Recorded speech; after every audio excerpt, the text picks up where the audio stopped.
Hey, what's up guys? This is Shannon. I'm here at Nomad Krav Maga in Las Vegas. I'm joined with pro MMA fighter Natan Levy, and we're gonna talk about some concepts of cage control and how we can dictate where our opponent goes, or in the case of a self-defense scenario, how we can possibly dictate where our threat or our adversary is moving so that we can set up potential escapes and things like that. So we're gonna talk about some concepts called stoppers and pushers, both frontal and laterally. All right, so first I'm gonna let Natan talk about how he can utilize a frontal stopper if his opponent is kind of encroaching on his space and he wants him to stay away. All right, so I'm gonna let Natan take it away. Yeah, so like Shannon said, I might have an opponent that's very aggressive coming forward. I might want to relieve some pressure, so I'm gonna use a stopper. The thing is, I'm gonna use the weapon that I need by my goals. If I want to punch him later, I'm gonna use a stopper with my hands like a jab or a straight. Same with a front kick if I want to keep a longer range because I want to keep kicking. So we're at a little bit of a B range right now. Shannon's got to step in to punch me, and I'm actually going to stop him with my own jab so I can keep punching, right? If I want to keep him a little bit further away when he's coming in, I'm going to use my front kick so I can keep kicking, maybe circle away and get my breath back or anything that I need to do. Now, when I use my front kick, I want to use my kick to the side that's open, which means if Shannon is looking really sideways, that's where his stomach is. So that is gonna be the side which I kick. Right now it's gonna be this front kick. If I'm gonna use my other leg, I might slip out. And as you can see, if he slips out, I can capitalize on that, because if he slips out, it gives me like vulnerable anatomy, like possibly the kidney, the liver on this side, and then I would be able to unload. So what he's talking about with the open stance, remember, if we're both standing, like he's a southpaw, I'm orthodox, as you can see, like it forms like a bowl, right? If you look at the feet of the shape of our feet, that's an open stance. So what he's saying is we want to use, it's basically dictated by your opponent's stance. So if he is southpaw, I know that I have to use my rear leg in order to make that bone go more like a flat surface on that striking surface. If, however, I use my lead leg and he stays the same southpaw, that's where you open up that possibility of creating a sliding surface that you're not gonna get a possible good connection to that kick. All right, so we also have our lateral stoppers, meaning that if the person is not moving forward towards you, but instead possibly circling towards a direction,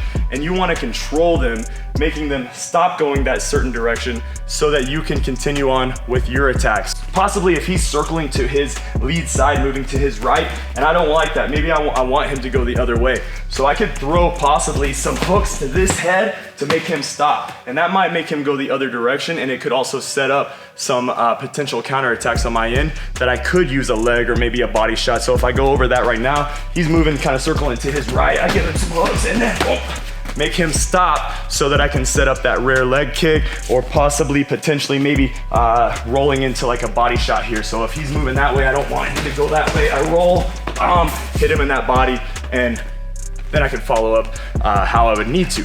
So I'm gonna let Natan talk about the same concept where he's gonna use a stopper laterally, however he's gonna use his legs. So really it's the same concept. I'm gonna use my legs because I wanna keep more range, because he has very strong punches, for example. So if I wanna keep away, he wants to keep away from my left hand because my left hand is devastating, I wish. So he's gonna move away, right? That's when I'm gonna use my lead leg to make him stop. Once he's circling, I gotta kick hard to make him stop, and then I can put him there for my left hand to land. Yeah, man, so as you can see, basically, he's dictating where I go through his own techniques. We never wanna be reactive, we wanna be proactive in our decision making, in our ring or cage control. But as you can see, like this could also be heavily utilized or have a great application in a self-defense type scenario. So what's an application of a potential stopper if we're looking at self-defense? All right, so let's talk about one particular application that could happen is, let's say I've got my primary adversary here, right? The rule of +1 dictates If there's one threat, I always need to assume there's two. He's coming towards his friends, right? And I don't want him to do that. So maybe as he's circling to go towards his friends, I stop him, I hit him, and then I possibly look for my escape, because we are not trying to fight multiple opponents. We're trying to look for our escape. We also have another concept instead of a stopper, which is dictated like this guy is moving a certain way and I want to stop him. We also have a pusher where he might not be moving and I want to make him go that way. So again, we're being proactive versus reactive. If we're talking about that multiple attacker type situation again, maybe I'm fighting him, I'm trying to escape, and here comes his friend from over here. I see that secondary attacker coming and I want to use that stacking principle to put him in between me and the second adversary. So again, I might hit him here to make him go this way, and now I'm able to stack them where I'm only fighting one guy at a time. So those concepts of pushers, stoppers, they can be used heavily with great effectiveness in self-defense, but I'm gonna let Natan talk about a little bit of his experience using those concepts to control the cage and dictate where his opponent goes. So if we get Natan to share some thoughts, I think that'll be really great for both of us and everybody watching. Yeah, I think a big thing you said is if there's a wall, basically when I fight, I know there's a fence. I know I can't have my back to the fence for a few reasons. First of all, the moment my back is to the fence, I don't have my fight stance. I'm basically square. Everything is open to get hit from everywhere. It's very dangerous. So when I have somebody pressuring me, yeah, of course I'd like to circle and get away. But a lot of times I need to make them move as well. So I would use my pusher to get a little bit of an angle. The wall is right here. Now I got my passage to get off the wall. Maybe put him to the fence and go to work. Maybe I can run away if that's the situation I'm in. But yeah, I never want to be with my back to the wall. The stacking principle is really important. But when I'm doing it with a few opponents and my back is to the wall, I basically have nowhere to move. Once I can't move, I'm dead, whether in the cage or in the streets. So first thing, move your opponent or move yourself. Make sure you're not with your back to the fence anymore. Circle away, run away, do what you gotta do and live to fight another day. Yes, sir. So as far as like what he was talking about, the cage, he also did a great job kind of implementing it into the context of self-defense. So let's talk about that a little bit, just kind of open it up, explore.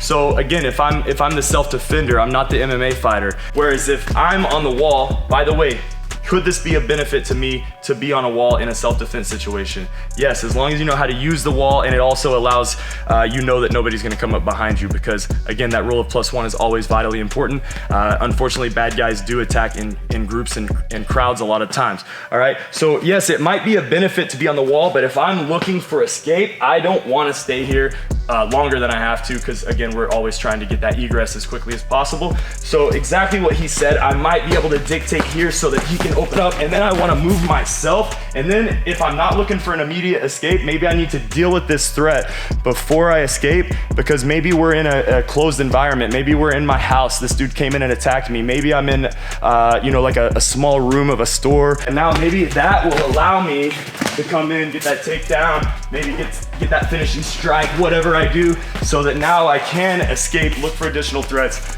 and then get out of that situation. All right, guys, I hope you learned something from that video. If you have any questions, make sure to comment below.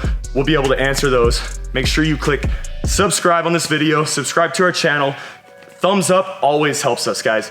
That puts more, the YouTube algorithm will let more people see it. It helps us out. And of course, guys, follow Natan on social media. Tell us about your social media accounts, how they can follow you. Yeah, so I'm Natan Levy, Natan_Levy on Instagram. I post a lot of fitness videos, training videos, so feel free to come in and check it out. All right, that's awesome, guys. We appreciate you watching it. Make sure you tune in for more videos, subscribe, and follow him. And guys, we appreciate it. We're gonna end it with a big bro high five and a bow!